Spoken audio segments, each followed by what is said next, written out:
The Pixel 7 and Pixel 7 Pro provide a refined design, but that's not the only improvement over last year's efforts. Cameras get a huge upgrade this year, highlighted by the Pixel 7 Pro's telephoto zoom capabilities. There are several new software tricks too. Battery life could still be a concern though. You buy a Pixel phone from Google, you expect one of the best camera phones. We are going to have to test the Pixel 7 to confirm where it falls in our rankings, which will include head-to-head photo face-offs with devices like the iPhone 14. But on paper, we like what we see. The camera setup is mostly the same as it was the Pixel 6, featuring a 50MP main camera and 12MP ultra-wide lens. But the ultra-wide sensor is 25% bigger than it was before and now supports autofocus. Google also added a macro mode that lets you take photos of objects with the ultra-wide lens from close-up. The front camera on the Pixel 7 is the same one of the Pixel 7 Pro and it enjoys a wider field of view to get more details into your selfies. Hardware is just a fraction of the Pixel 7's photo story. Computational photography once again figures to help Google's phones stands out from the crowd by improving the Super Ray Zoom feature for digital zooms, speeding up night sight processing and tapping into the Tensor chip to sharpen faces with a face unblur feature. On the video side of things, cinematic blur adds a shallow depth of field to your videos for a stylistic background blur, and active stabilization figures to give the iPhone 14's terrific action mode feature a steady run for its money.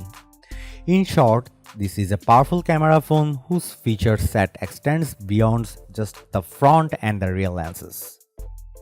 We mentioned the new Tensor chip and how it improves some of the Pixel 7's phone capabilities, but the Tensor G2 powering this new phone does more than that. As with the Pixel 6, Tensor is an engine driving the smart features that make the Pixel so unique among smartphones. Remember Direct My Call from Pixel 6, where you would get an on-screen directory that helps you navigate the various phone menu options on calls? On the Pixel 7, that directory appears more quickly, getting you to right person faster than ever. In the Messages app, Tensor can transcribe audio messages, making them easier to read in noisy settings or in places where you'd just as soon not blast out the sound of your messages to an eavesdropping world. Audio typing automatically suggests emojis now, and it supports more languages.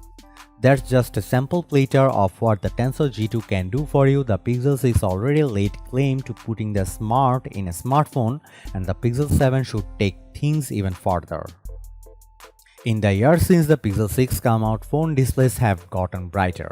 The Galaxy S22 boasts a peak brightness of 1300 nits, and we managed to register 1152 nits when we tested the phone. The just released iPhone 14 Plus can hit 1100 nits. Clearly, Pixel 6 843 nit result from our tests is not going to cut it anymore. Google says the 6.3-inch Pixel 7 panel is 25% brighter than its predecessors.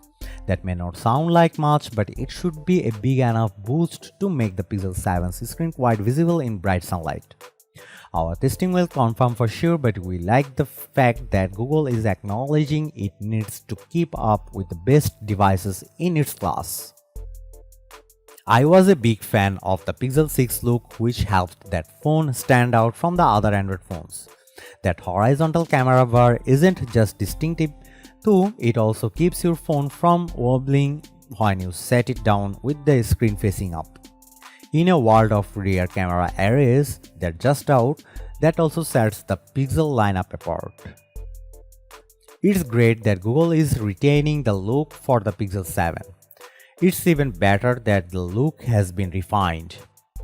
Google uses aluminum for the camera bar in its new model, and that camera bar now has an attractive zirconia blasted aluminum finish. I wish Google would keep the two-tone design where the bit of the phone's back above the camera bar took on a brighter hue, but overall this is a good-looking phone, particularly if you turn to the lemongrass color option. Despite all of the above improvements, Google held the line on pricing for the Pixel 7. It starts at $599 US, the same price as the Pixel 6 debuted at. That remains a surprising price for a flagship phone in a good way. Both Apple and Samsung charge you $799 to get one of their entry-level flagships.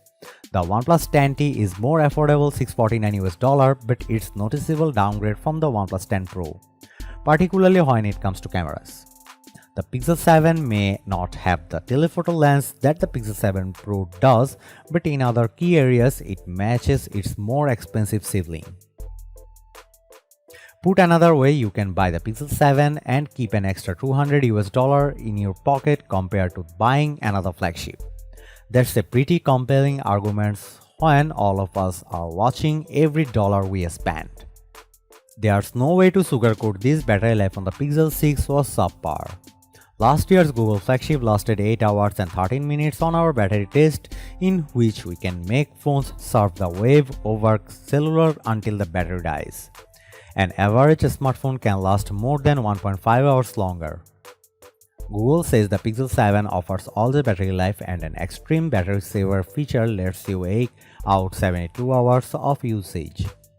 Perhaps our testing will bear that out, but the fact that Pixel 7's battery is actually smaller than the one in the Pixel 6 concerns us, even if the new Tensor G2 chipset promises better power efficiency than before. This is something to keep an eye on until Pixel 7 reviews, including ours, can shed more light on how long the new phone lasts on a charge. Speaking of the Tensor G2, Google went into a great amount of details about different experiences the new silicon enables, but it was alarmingly quiet about what kind of performance gains to expect from the new chipset. True, the focus of Tensor isn't raw power, but how the Tensor processing unit leverages machine learning to pack a lot of smarts into your Pixel.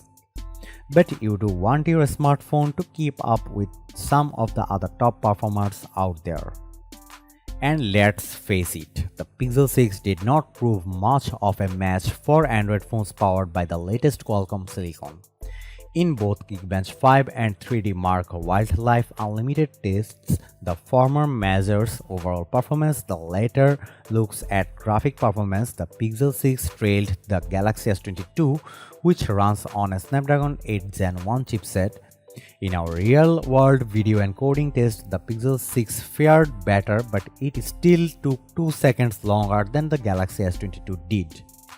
Qualcomm has since come out with the Snapdragon 8 Plus Gen 1, which further widens the performance gap, and the Snapdragon 8 Gen 2 should be powering phones by the start of 2023.